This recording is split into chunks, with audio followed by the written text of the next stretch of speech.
So this month we're talking about gratitude. Last week, Pastor Kathleen talked about gratitude for those special people who have been in our lives and impacted us and loved us.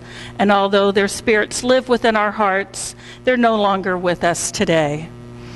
Today we're talking about gratitude for those people who are in our lives now.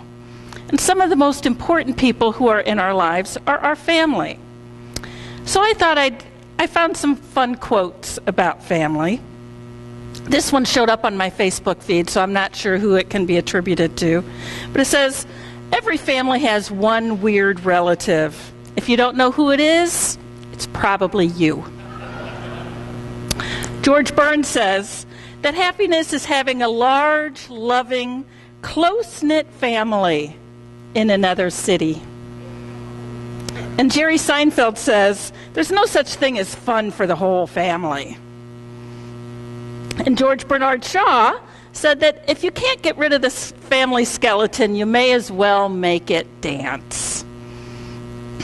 And getting a little bit more serious, I'm not sure who Marjorie Pay Hinckley is, but clearly she has spent some time with 2-year-olds and teenagers, because she said, home is where you are loved the most and act the worst.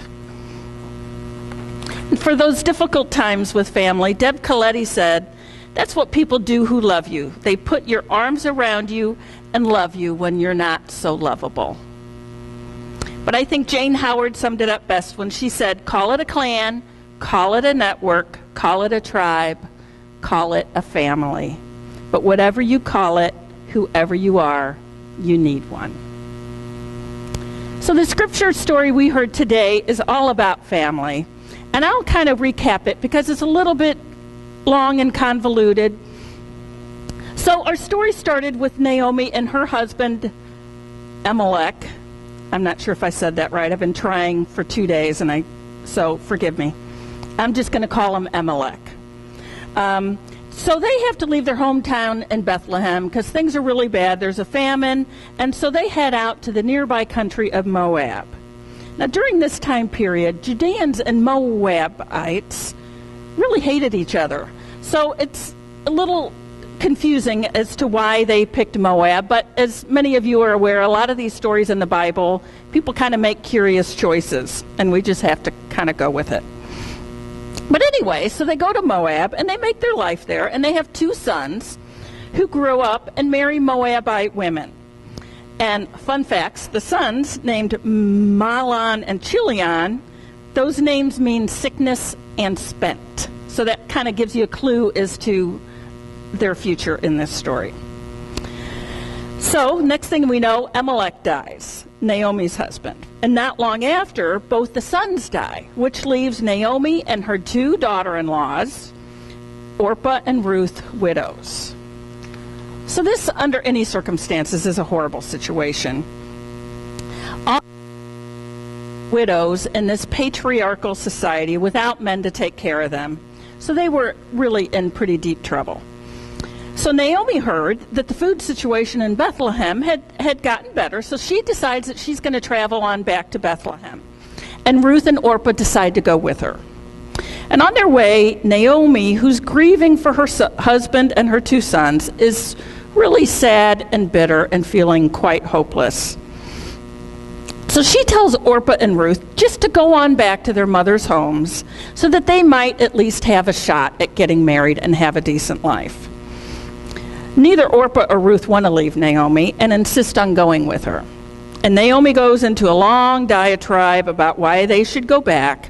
So Orpah decides to do what Naomi suggests, and she kisses her and turns back and heads for home.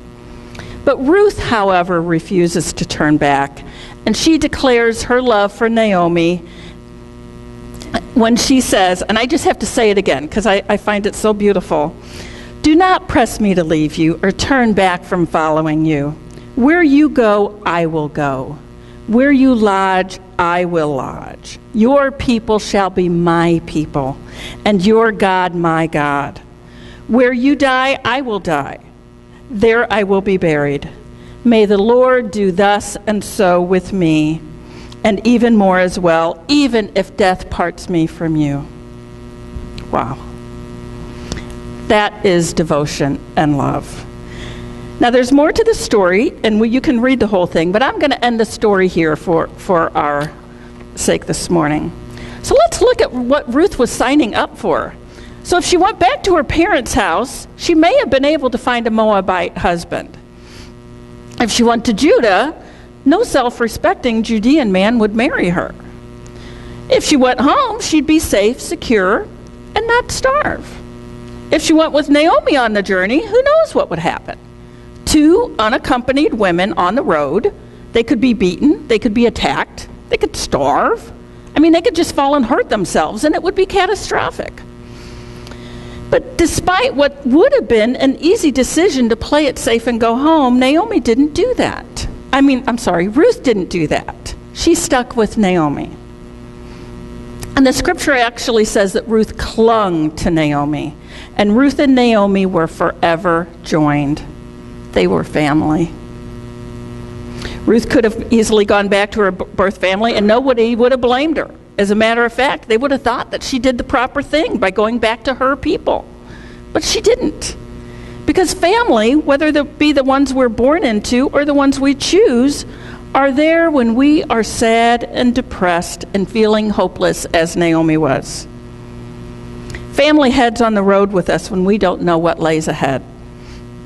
Family sticks with us even when we don't seem to appreciate the sacrifices that they have made for us, just as Ruth did for Naomi. Here, Ruth promised to stick with Naomi during this scary and sad time in their lives. And do you remember what Naomi said to Ruth after Ruth's beautiful declaration of love to Naomi? Not one thing. Not thank you. Not a single word of appreciation. But Naomi's non-reaction did not deter Ruth. And that's a little hard to swallow when we do things for our family members and they don't seem to appreciate it. And I have to wonder what Ruth thought at that moment. But she clung to Naomi because they were family. I was thinking the other day about my family. In our extended family, we have lots of blended families. Ones with kids from earlier marriages, ex-wives, kids who just seem to hang around, and all kinds of situations that get really complicated to explain. So a few years ago, my son Chris was trying to figure out who he was really blood related to out of all these people. And it turned out that of all these people who we call cousin and grandma and grandpa and aunt and uncle, he was really only related to blood by a tiny portion of these people.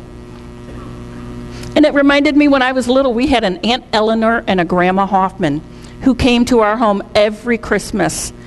And I and my brothers and sisters really never knew who these people were, but they were there every year, and they were part of our family at Christmas.